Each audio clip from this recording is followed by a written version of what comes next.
Hey everyone, tonight we're stepping into the arena, where the sand is stained with blood, the crowd's roar is deafening, and life hangs by the thread of an emperor's whim. We're diving into the brutal, yet oddly glamorous world of the Roman Gladiator. So before you get too comfortable on that couch, take a moment to give this video a thumbs up and hit subscribe, but only if you're genuinely intrigued by tales of glory, gore, and guys in leather skirts wielding oversized butter knives. And while you're at it, drop a comment telling me where you're tuning in from and how long you think you'd last in the Colosseum. My bet? Most of us modern folks wouldn't make it past the warm-up stretches. Now, dim those lights, maybe light a candle for that authentic oil lamp ambience, and let's journey back to ancient Rome, where being entertainment meant risking life and limb, literally. First things first, let's shatter some Hollywood myths. Being a gladiator wasn't all Russell Crowe swagger and dramatic speeches. It was more like being a really famous prisoner with a gym membership. Most gladiators were slaves, prisoners of war, or criminals sentenced to die in the arena. It wasn't exactly a career choice you'd find at the Roman job fair. Imagine this. You're a Gaul, minding your own business, when suddenly you're captured by Roman legionaries. Next thing you know, you're being marched to Rome, sold to a ludus. That's a gladiator school for you non-Latin speakers, and told, congrats. You get to fight to the death for our entertainment. Talk about a bad day at the office. But here's where it gets interesting. Despite their lowly social status, gladiators were also kind of like the rock stars of their day. They had fan clubs, appeared on merchandise, and some even endorsed products. Imagine a gladiator on a bottle of garum, the Roman equivalent of ketchup. Brutus bloody good garum. It'll knock you dead. Training to be a gladiator was no joke. It was like a really intense CrossFit regimen, but instead of preparing for a 5K, you were prepping to potentially die in front of thousands of screaming fans. Gladiators followed strict diets, often vegetarian with a side of bone broth for calcium. They were basically the original health nuts, minus the kale smoothies. Their daily routine? Wake up at dawn, train until you're ready to collapse, eat a hearty meal, train some more, maybe get an oil massage if you're lucky, and then hit the hay early. Rinse and repeat. It was like being in a really violent boarding school. Now, let's talk about the elephant in the room, or should I say, the lion in the arena. Yes, gladiators did fight animals, but it wasn't always lions and tigers and bears. Oh my. Sometimes it was ostriches. Yes, you heard that right. Imagine being a tough, muscular gladiator, and your opponent is a giant, angry bird. Talk about an ego check. But the real bread and butter of gladiatorial combat was, of course, fighting other gladiators. And this is where it gets really interesting. Contrary to popular belief, most gladiatorial fights didn't end in death. It was more like a violent ballet, a choreographed display of skill and bravery. Think WE, but with real weapons and less spandex. Gladiators were expensive to train and maintain, so killing them off willy-nilly wasn't good business sense. Plus, crowds got attached to their favorites. Imagine the riots if every match ended with a beloved gladiator biting the dust. It'd be like if every season of Game of Thrones killed off all the main characters. Oh, wait. When a gladiator was defeated, it was up to the editor, the guy hosting the games, to decide his fate. He'd often look to the crowd for their opinion. This is where the whole thumbs up, thumbs down thing comes from. Although, plot twist, a thumbs up actually meant kill him. Ancient Romans were savage like that. But let's say you survive your first fight. Congrats, you get to do it all over again, and again, and again, until you either die, get lucky enough to earn your freedom, or become too old and crusty to entertain the masses anymore. Now, you might be thinking, this sounds awful. Why would anyone voluntarily become a gladiator? Well, believe it or not, some free men actually chose this life. Why? Fame, glory, and a shot at social mobility. It was like the Roman equivalent of going on a reality TV show, but with more stabbing and less fake tanning. For slaves and prisoners, becoming a skilled gladiator was one of the few paths to potential freedom. If you survived long enough and impressed enough people, you might be granted your freedom. It was like serving a really violent prison sentence with the chance of parole. But freedom didn't always mean hanging up your gladius. Some freed gladiators became trainers at Ludi, passing on their skills to the next generation of arena fodder. Others capitalized on their fame, becoming bodyguards for wealthy Romans. Because nothing says, "Don't mess with me," like having an ex-gladiator as your personal security detail. Let's not forget the social life of a gladiator. Despite being at the bottom of the social ladder, gladiators had a vibrant subculture. They formed tight-knit brotherhoods, had their own slang, and even their own gods. Nemesis, the goddess of revenge, was a particular favorite, because when your job involves potentially dying every day, you want all the divine backup you can get.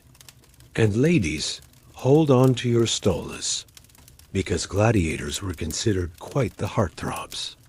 Many Roman women, even those of high social standing, were known to swoon over these muscular men of mystery. It was like ancient Rome's version of boy band mania, but with more oil and leather. But before you start romanticizing the life of a gladiator too much, remember, it was still a brutal, often short existence. The average career of a gladiator lasted about 10 fights or 3 years. Not exactly great job security and retirement benefits. Let's just say there was number 401 plan for gladiators. As we wrap up our journey into the world of gladiators, let's take a moment to appreciate how far we've come. Today, our entertainment doesn't involve life or death battles, and our athletes get to retire with all their limbs intact. So the next time you're stressed about your 9-to-5 job, just remember, at least you don't have to worry about being mauled by a lion or stabbed by a guy in a fish-shaped helmet. Unless, of course, you work in a really weird office. All right, buckle up, folks, because we're about to dive into the gritty world of ancient Rome's boy gladiators and slave fighters. Now, you might be thinking these guys were all muscle-bound heroes straight out of your favorite action flick. But let me tell you, the reality was a whole lot messier. Most boy gladiators weren't born into some noble warrior caste or trained from birth in secret arenas. Nah, they were just regular kids snatched up from the streets, orphanages, or sold by desperate parents who couldn't afford another mouth to feed. If you were unlucky enough to be born a slave, well, congrats. You just won a one-way ticket to gladiator school. These kids weren't exactly living a high life. Their days started before dawn, cramming in intense physical training, weapons drills, and enough beatings to make even the toughest modern boot camp look like a spa day. And forget about fancy gear. Most of them were lucky to get a wooden sword and a rusty shield. But here's the kicker. Despite all that brutality, these pint-sized fighters weren't just mindless killing machines. They had their own little subculture going on. Imagine a bunch of scared, tough-as-nails kids banding together, swapping stories about their latest scars, and dreaming up elaborate escape plans that never quite panned out. Now, let's talk about the grown-up slave gladiators. These guys were the bottom of the barrel in Roman society. Ex-soldiers who'd fallen from grace, criminals who'd rather fight than rot in a cell, or just poor saps who got caught in the wrong place at the wrong time. If you had any kind of status, even if it was just owning a mangy goat, you weren't going to end up in the arena. You'd be the one placing bets from the cheap seats. Life for these gladiators was a weird mix of celebrity and servitude. On one hand, they were like the rock stars of their day. People knew their names, placed bets on their fights, and some even had groupies. But at the end of the day, they were still slaves, living in cramped, smelly barracks and eating whatever slop the lanista decided to throw their way. Training was brutal, but it wasn't all about swinging swords and stabbing dummies. These guys had to learn how to put on a show. It wasn't enough to just win. You had to win with style. Imagine trying to perfect your victory pose while some burly trainer is whacking you with a stick. Not exactly a relaxing day at the office. Speaking of relaxing, let's take a moment to appreciate the unique stress relief methods of ancient Rome. Gladiators weren't allowed to drink alcohol, so they got creative. Some swore by rubbing themselves down with olive oil, infused with exotic herbs. Others practiced meditation techniques that would make a modern yoga instructor raise an eyebrow. And let's just say the pre-fight superstitions got pretty wild. Ever try fighting while wearing a lucky rabbit's foot? Neither have I, but I bet it's not easy. Now, you might be wondering about the social life of these fighters. Well, it was complicated. On one hand, they were total outcasts. No respectable Roman citizen would be caught dead hanging out with a gladiator. But among themselves, they formed tight-knit brotherhoods. They had their own slang, inside jokes, and even a weird kind of gladiator etiquette. Imagine a code of honor among guys who were literally trying to kill each other for a living. And let's not forget the ladies. Yeah, believe it or not, there were female gladiators too. They were rare, but they existed, and they were just as tough as their male counterparts. These women fought lions, bears, and each other, all while dealing with the extra burden of being seen as a total oddity in Roman society. Talk about girl power, ancient style. But here's a fun fact that might surprise you. Most gladiator fights weren't actually to the death. I know. All those movies lied to us. But think about it. Training a gladiator was expensive. You wouldn't want to lose your investment every time they stepped into the arena. Most fights ended when one fighter was wounded or surrendered. Of course, if the crowd was feeling particularly bloodthirsty, all bets were off. Let's talk about retirement for a sec. If a gladiator managed to survive long enough and win enough fights, they might earn their freedom. But what does a retired gladiator do? Open a nice little olive oil shop? No. Most of them ended up as trainers for the next generation of fighters. Talk about a career change, from trying to stay alive in the arena to trying to keep a bunch of unruly recruits in line. Now, I know what you're thinking. This all sounds pretty grim. And yeah, it was. But humans are surprisingly adaptable creatures. Even in these harsh conditions, gladiators found ways to cope. They developed their own forms of entertainment, told stories, played games, and even had their own version of sports leagues. Imagine a gladiator fantasy football league, but with way higher stakes. And here's a little tidbit that might make you chuckle. Gladiators were considered sex symbols in ancient Rome. Yeah, you heard that right. Despite being at the bottom of the social ladder, they were the heartthrobs of their day. Roman women would swoon over them, buy clay figurines of their favorites, and even use gladiator sweat as a beauty product. I guess Eau de Sweaty Fighter was the Chanel No. 5 of ancient times. But let's not romanticize this too much.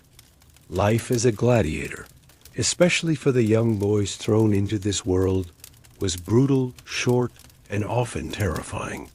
They lived with the constant threat of death or injury, separated from their families and treated as less than human by most of society. It's a stark reminder of how far we've come and how much further we still need to go in treating all humans with dignity. So the next time you're watching a big-budget gladiator movie, remember the real stories behind the spectacle. The scared kids trying to look tough, the desperate men fighting for a chance at freedom, and the complex, often contradictory world they lived in. It wasn't all glory and epic battles. Sometimes it was just about surviving another day, finding a moment of laughter with your fellow fighters, and hoping that maybe, just maybe, you'd live to see the outside of the arena again. And there you have it, folks. A little glimpse into the not-so-glamorous world of ancient Roman gladiators. It's a far cry from the Hollywood version, but in many ways, it's a whole lot more interesting. Because in the end, it's not about the epic battles or the fancy armor. It's about the human spirit, resilient enough to find moments of joy and connection, even in the darkest of circumstances. And if that doesn't make you appreciate your comfy couch and Netflix subscription, I don't know what will. Most gladiators weren't the noble warriors Hollywood paints them to be. They were desperate slaves, criminals with a death wish, or folks so far down society's ladder they'd risk their lives for a chance at fame and fortune. If you were well off in ancient Rome, you didn't become a gladiator. You watched them from the comfort of your cushioned seat in the Colosseum. But behind the arena walls, a different kind of battle raged. One fought with whispers, bribes, and secret alliances. You see, gladiators weren't just meat for the grinder. They were clever, resourceful, and above all, determined to survive.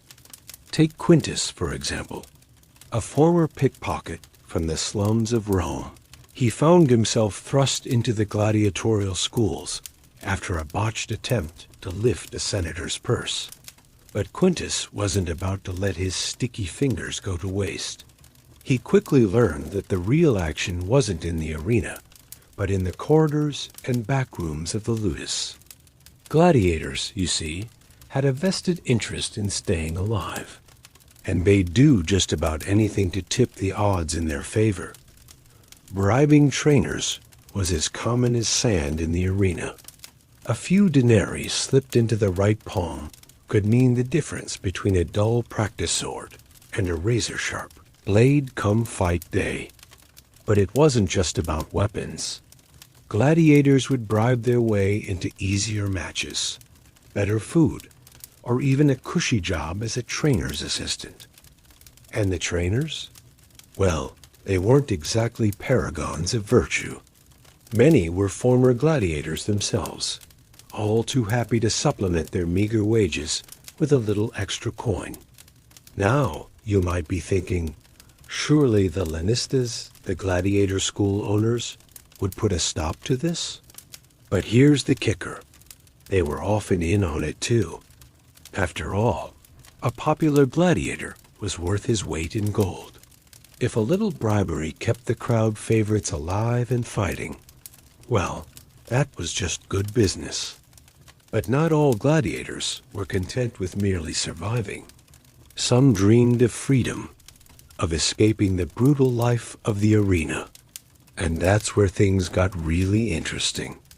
Picture this: a group of gladiators huddled in the dim light of the barracks after dark. They're not plotting their next fight, but their next escape. maps scratched into the dirt, whispered plans, and promises of help from sympathetic guards or wealthy patrons. These escape attempts were rarely successful, mind you. The punishment for a failed escape was brutal. Crucifixion was a favorite. But that didn't stop the dreamers and the desperate from trying. One of the most famous escape attempts was led by a Thracian gladiator named Spartacus. You've probably heard of him. What you might not know is that his rebellion started with just 70 gladiators armed with nothing but kitchen knives and skewers. They fought their way out of their ludus in Capua and went on to lead one of the largest slave rebellions in Roman history. But for every Spartacus, there were dozens of failed escapes that never made it into the history books. Like the group of gladiators who tried to tunnel their way out of a ludus in Pompeii, only to break through into the local sewers. They were found 3 days later, half drowned and reeking to high heaven. Or the clever gladiator who spent months fattening himself up, hoping to be deemed unfit for combat and released. His plan backfired spectacularly when he was instead paired against a bear, providing what the crowd deemed hilarious entertainment. But it wasn't all grim determination and desperate schemes. Gladiators, despite their brutal profession, formed tight-knit communities within the ludus. They trained together, ate together, and often died together. This camaraderie led to some surprisingly touching moments. There are accounts of gladiators sharing their meager rations with newcomers, teaching them tricks to survive in the arena. Some even formed romantic relationships, despite the strict rules against it. One particularly heart-wrenching story tells of 2 gladiators who, upon realizing they were scheduled to fight each other, committed suicide rather than face off in the arena. Now, you might be wondering about the trainers in all this. Weren't they supposed to keep the gladiators in line? Well, yes and no. The relationship between gladiators and their trainers was complicated. On one hand, trainers were responsible for keeping the gladiators fit, skilled, and ready to fight. They were often brutal in their methods, using whips and hot irons to motivate their charges. But on the other hand, a good trainer knew that a happy gladiator was a better fighter. So many trainers turned a blind eye to the small comforts and schemes of their gladiators. Some even actively helped, passing messages or arranging better matches. After all, if their gladiators performed well, it reflected well on them too. But let's not paint too rosy a picture here. Life in the ludus was hard, brutal, and often short.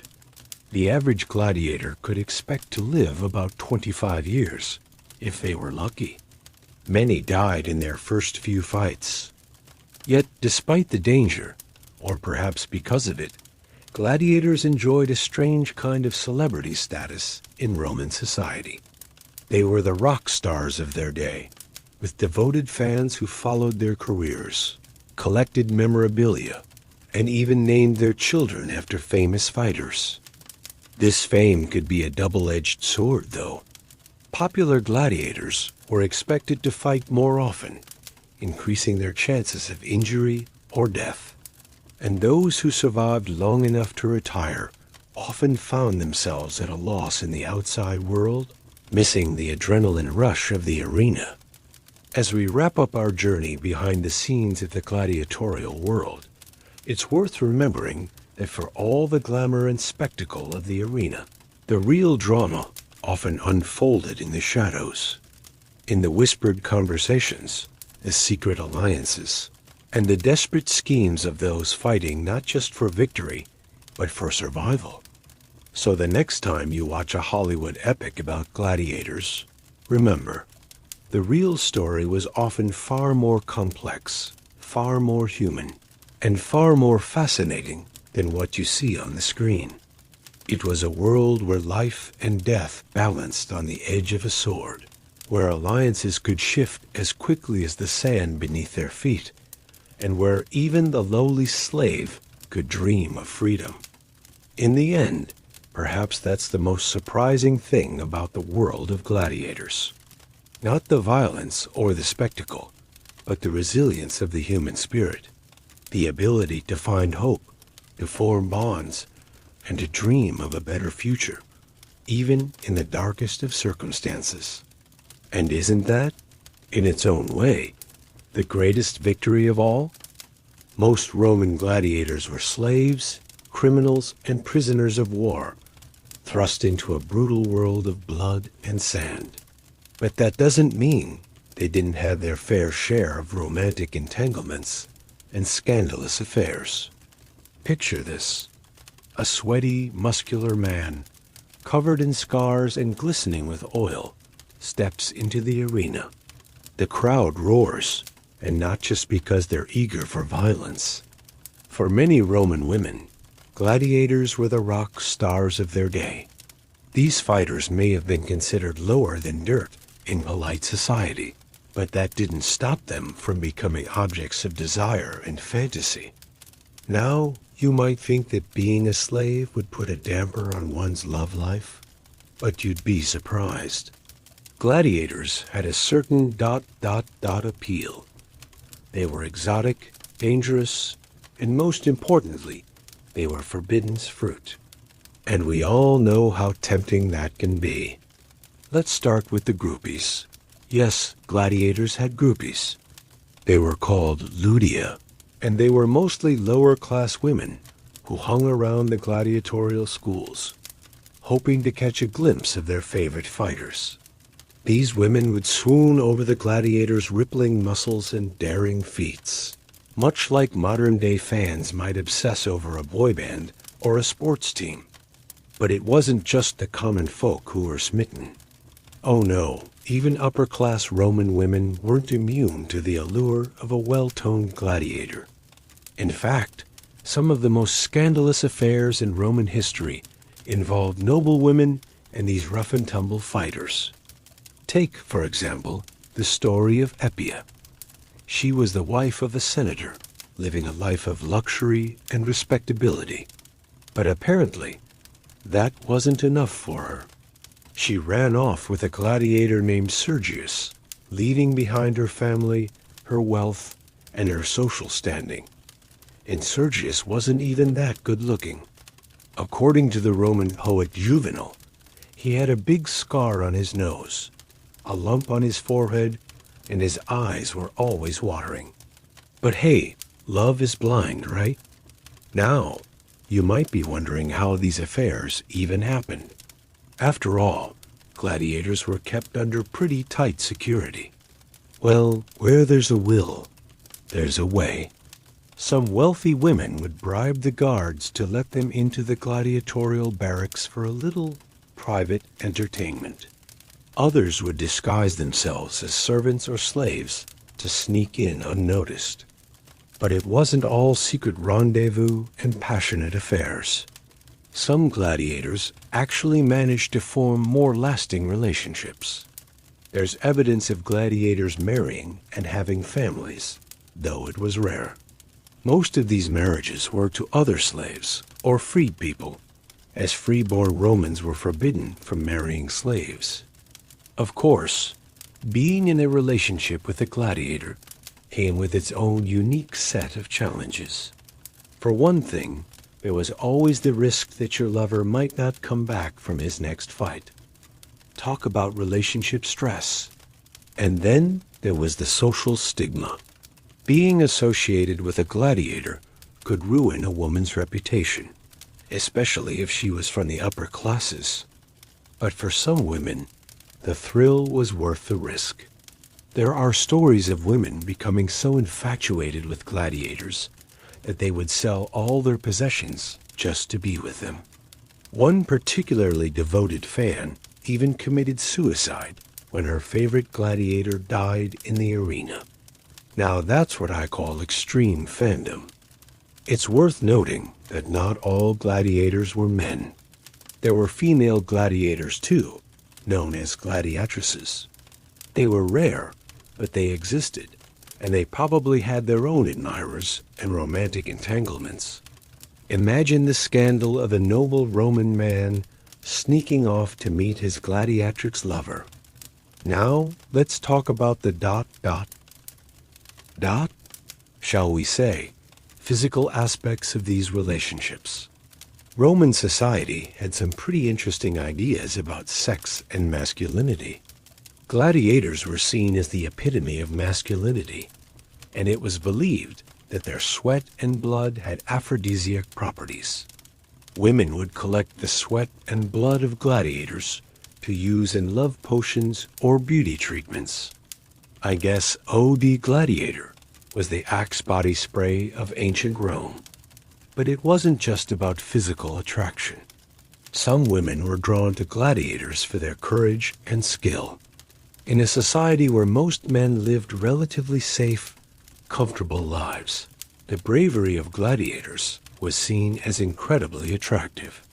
Plus, there was something thrilling about being with a man who literally fought for his life on a regular basis. Of course, not all gladiators were interested in romantic entanglements.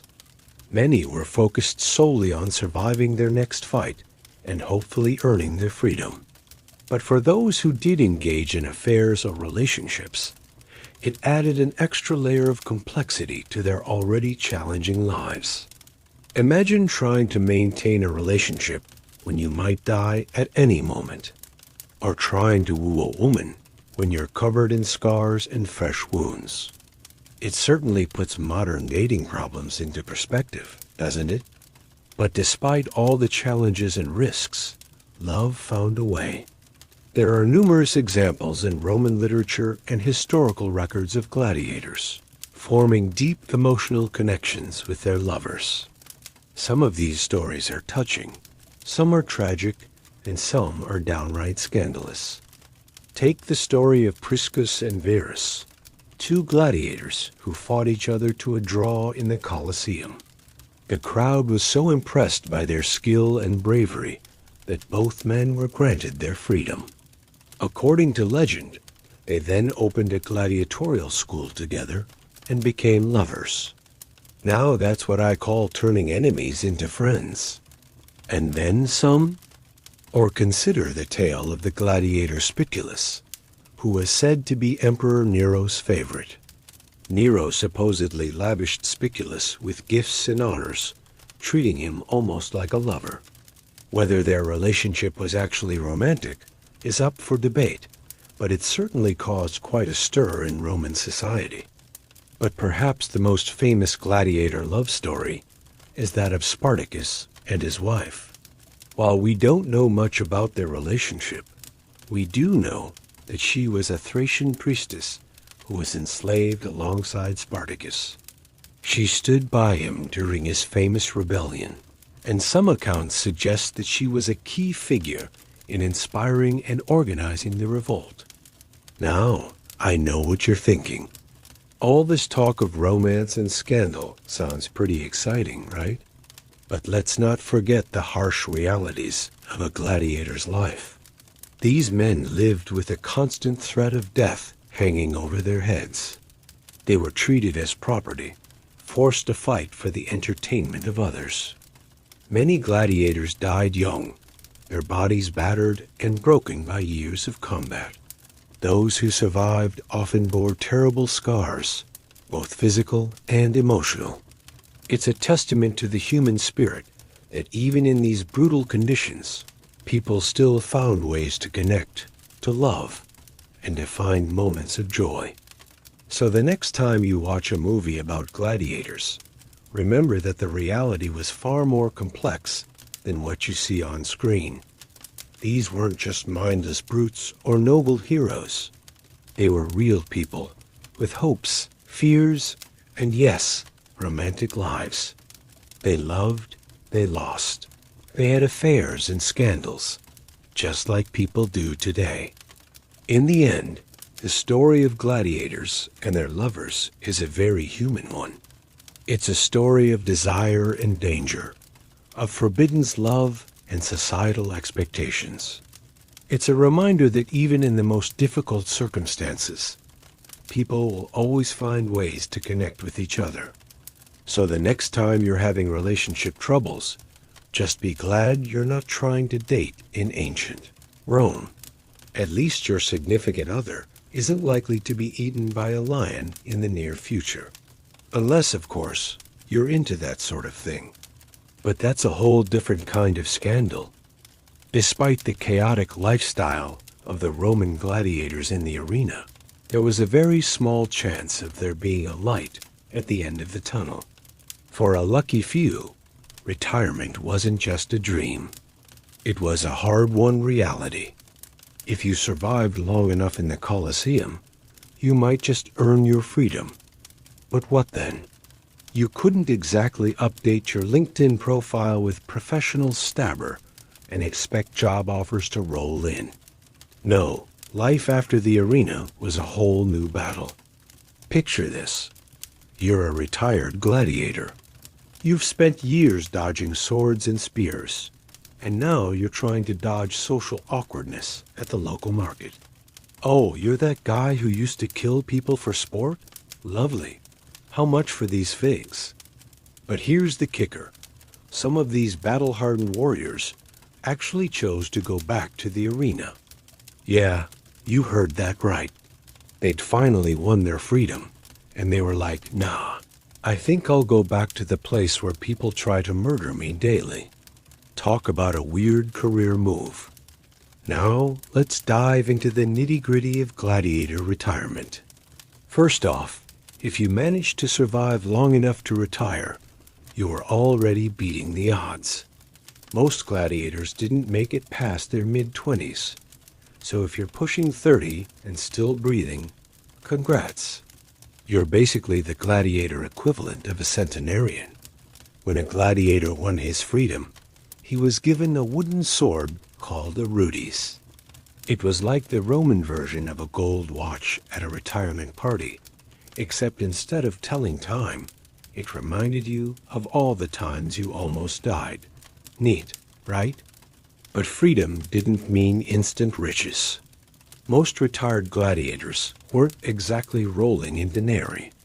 They had to find new ways to make a living, and let me tell you, former professional fighter wasn't the most transferable skill in ancient Rome. Some became trainers at gladiator schools, passing on their hard-earned knowledge to the next generation of arena fodder.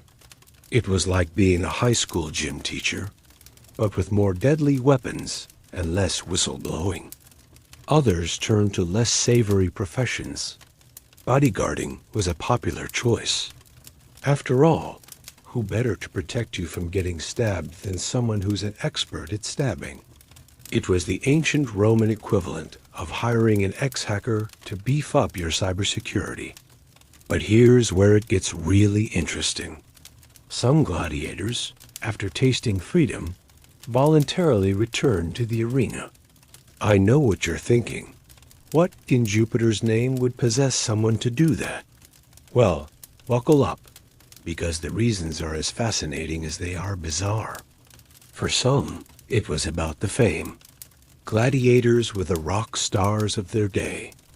Imagine being the Roman equivalent of Mick Jagger, then suddenly becoming just another guy trying to sell olives in the market. The allure of the crowd's roar was too strong to resist. Others returned for the money. Top gladiators could earn serious cash, way more than your average plebeian could dream of. It was like being offered a spot on Celebrity Gladiator with a million sestertii prize. Hard to turn down when the alternative is scraping by as a farmer. But perhaps the most surprising reason some gladiators returned was, wait for it, the healthcare. Yeah, you heard that right. Gladiators had access to some of the best medical care in the ancient world. When your job involves getting stabbed and clubbed on a regular basis, you need top-notch doctors. So for some, going back to the arena was like signing up for the best insurance plan in Rome. Now, let's talk about the social life of a retired gladiator. It was complicated, to say the least. On one hand, you were a celebrity. People knew your face, your fighting style, maybe even had a little clay figurine of you. But on the other hand, you were an ex-slave, often with a criminal past. It was like being a reality TV star, but with more actual blood on your hands. You'd walk into a tavern, and half the patrons would want your autograph, while the other half would clutch their purses a little tighter. Dating was particularly tricky. So, what do you do for a living? Oh, I used to kill people for entertainment. How about you? Not exactly a smooth opener at the local wine bar. Some retired gladiators found a niche in Roman society.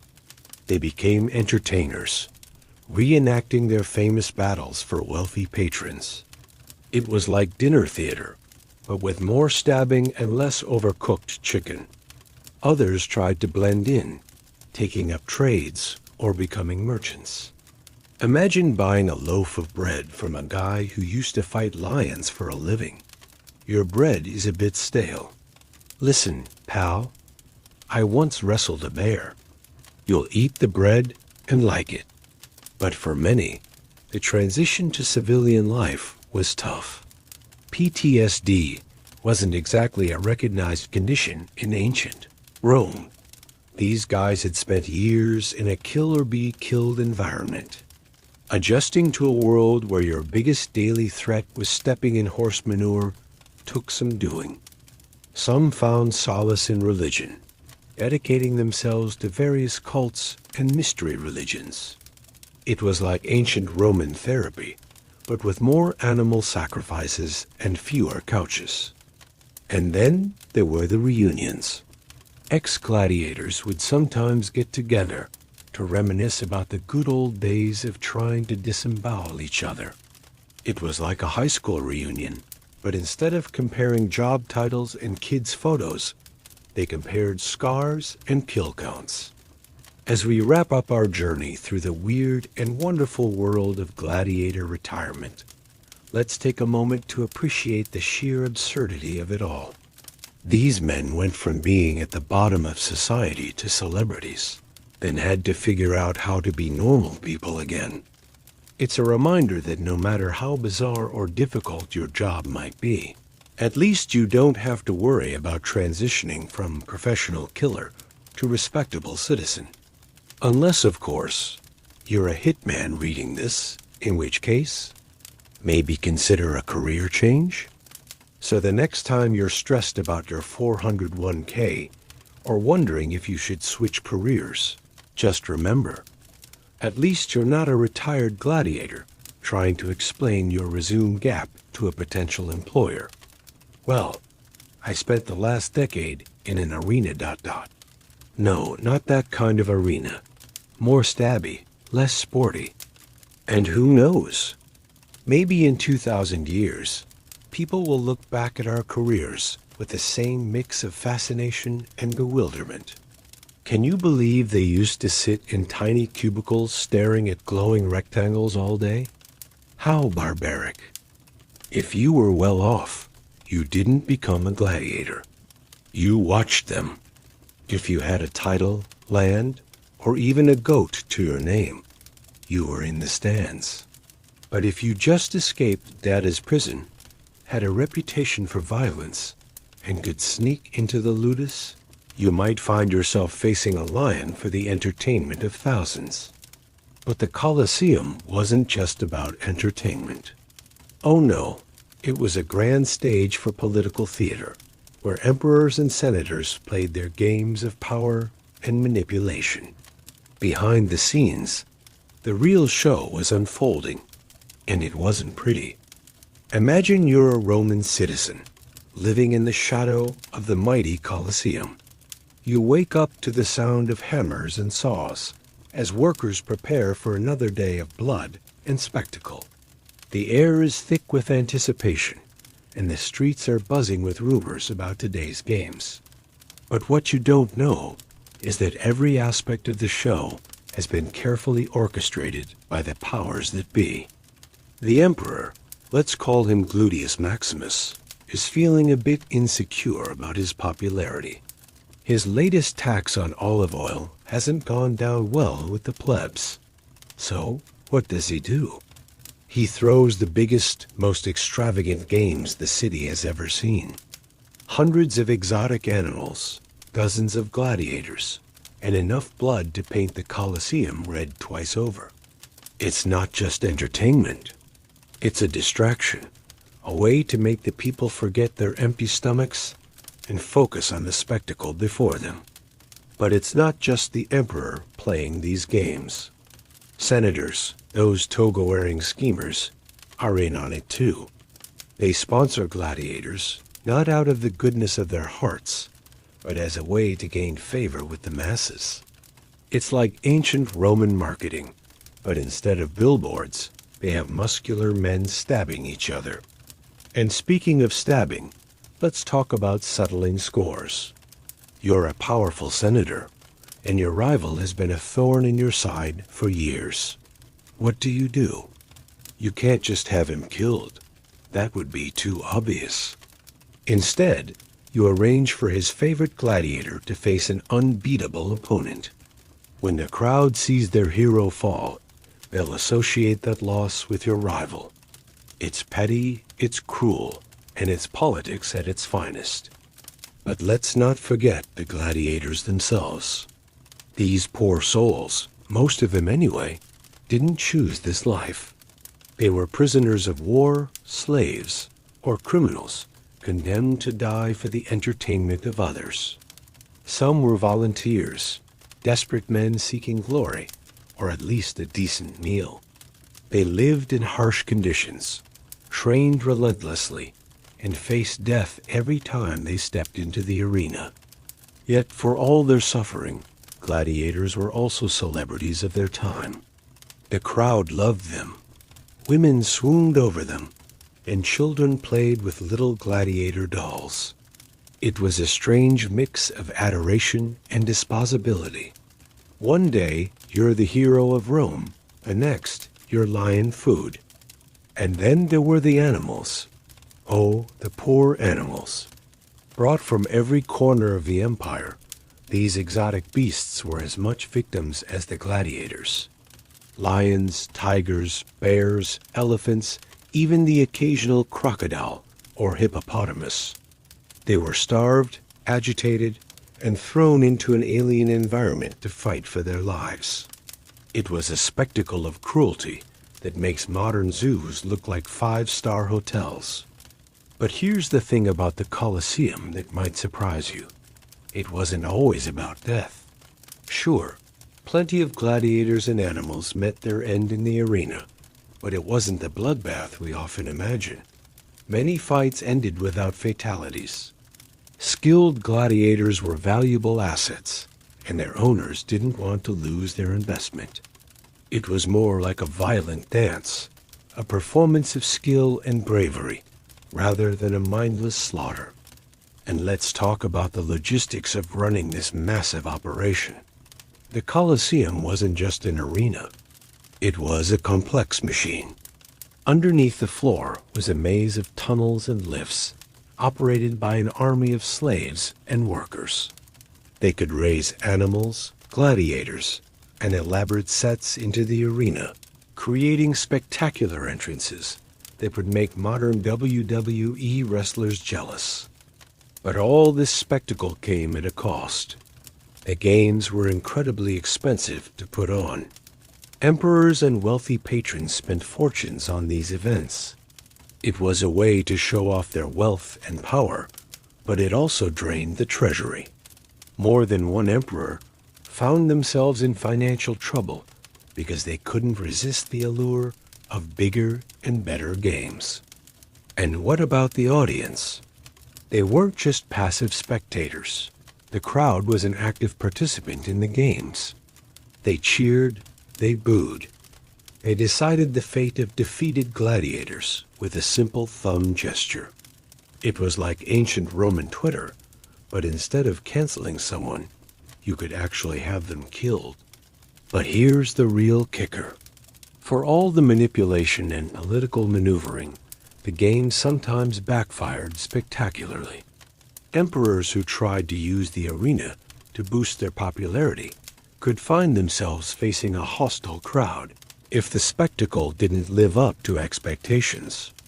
There are stories of emperors being pelted with food and insults when the games didn't satisfy the bloodthirsty mob.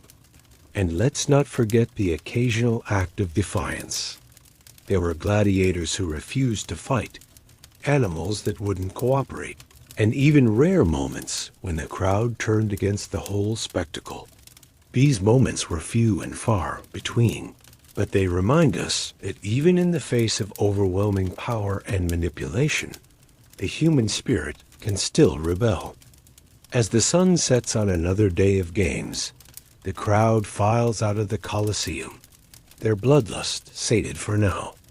The emperor retires to his palace, confident that he's secured his position for another day.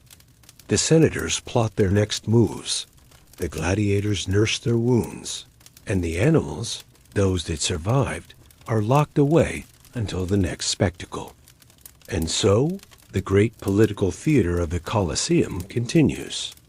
It's a reminder that power, manipulation, and spectacle have always gone hand in hand. The games may be long gone, but the lessons they teach us about politics and human nature are as relevant today as they were 2,000 years ago. So the next time you watch a political debate or a big sporting event, remember the Colosseum. The arena may have changed, but the game remains the same. Power, spectacle, and the art of distraction. Some things never go out of style,